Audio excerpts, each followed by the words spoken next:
Hey everyone, so I'm kicking things off today by priming with my Urban Decay Primer Potion. It's an oldie but a goodie, so I just add a couple of swipes of the product to the eye area and then I go in with a synthetic brush just to buff it into the skin, and this just preps the eyes for the products that are to come. I always like to set my primer and or base in place so that my shadows apply nice and smoothly and to prevent them from creasing up throughout the day, so I'm just dusting that powder all over the eye area. If you follow me on Instagram, you'll have seen I was at an Urban Decay event last week for the Born to Run palette, so I'm using that today. I'm beginning by taking Still Shot, which is a gorgeous matte peachy coral shade, and I'm using this as my transition colour.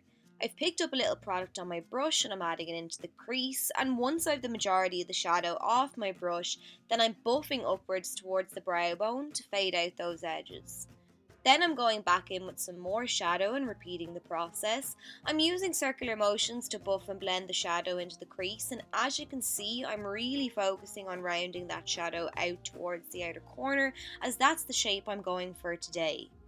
Once I'm happy with how that looks, then I'm taking some more shadow, this time on a small bullet shaped brush, and I'm adding it down along the lower lash line, bringing it right into that inner corner, and I'm making sure to connect the shadow up on the outer corner to marry those edges.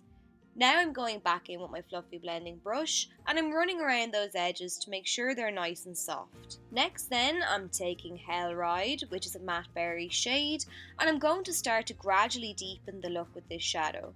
So I'm beginning on the outer third of the eye, and with circular motions I'm buffing the colour across into the crease.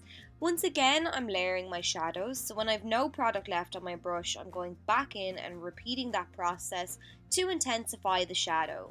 What I do to the top, I do to the bottom, so I'm going back in again with some more shadow on my small bullet shaped brush, and I'm running it down along the lower lash line, making sure to connect on that outer edge.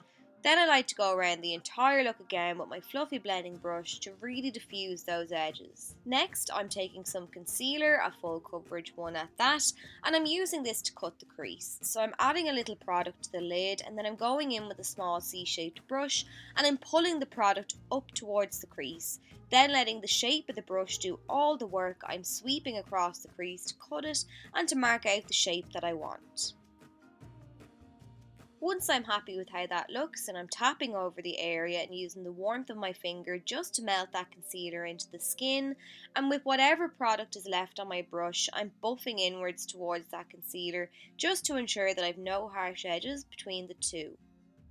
Then I'm taking Wild Heart, similar to Hell Ride in terms of the shade, but it's a different texture, and I'm adding this on the outer third of the eye to add a nice sparkle to that area.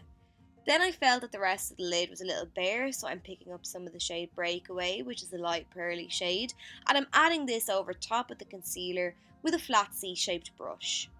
I wanted a little bit more sparkle on the outer third, so I picked up some of this pigment from Inglot on my pencil brush, then sprayed the brush with all-nighter setting spray, and now I'm layering it on top of that shadow to intensify the shimmer, and it does so nicely. To add some depth to the eye, I'm taking Corrupt from Geek, and I actually forgot just how pigmented this shadow was because I haven't used it in a while, so I actually accidentally applied too much, but that's okay, it happens. Take your time with blending it out. I start by smoking it on the outer third, and then I blend the product across into the crease. This time, because I over applied the shadow, I'm not going in with additional product. I don't actually need to. Now I'm running my fluffy blending brush back into the crease of the eye, reapplying a little bit of that berry shade just to help the black and berry fade nicely into one another. Moving on to the lower lash line, then I'm using an angled brush to apply some of that black eyeshadow all the way along the lower lash line, and then I'm picking up a small pencil brush and using that to smoke out the black eyeshadow. To line the waterline then, I'm taking another oldie but a goodie, Urban Decay's 24/7 eyeliner pencil in the shade 0. This lasts very well on the waterline and it's extremely black. To highlight around the tear duct, I'm taking this white shadow that has a lovely berry shift to it. I wanted to complement that colour on the outer third, and I think the two pop nicely, but to add a bit extra sparkle, I went in with that Inglot pigment again and I applied over top. For lashes, I'm taking 2 pairs of the Ritzy lashes from Kiss and I'm layering them. I didn't want a dramatic lash because I wanted you to be able to see the lid, but I also wanted a bit more oomph to the look, which is why I added a second set of lashes. But then that's it. So I hope you enjoyed the tutorial and found it helpful, and I'll chat to you soon.